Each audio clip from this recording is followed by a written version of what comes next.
आई भैया, हम धर्मेंद्र राय आप सबके बीच में छठ गीत लेके आ रहल बानी।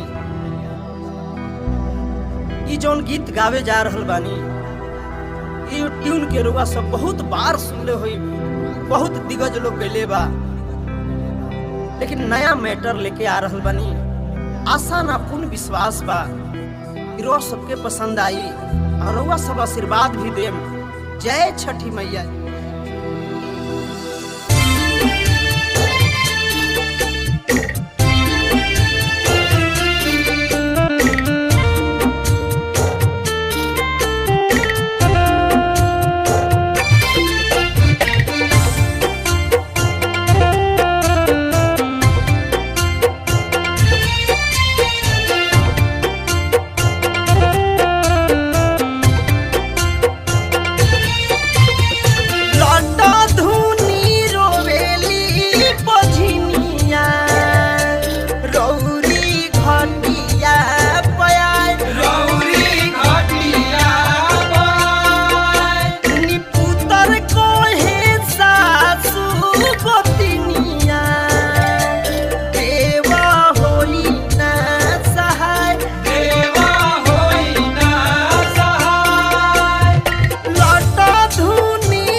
Music by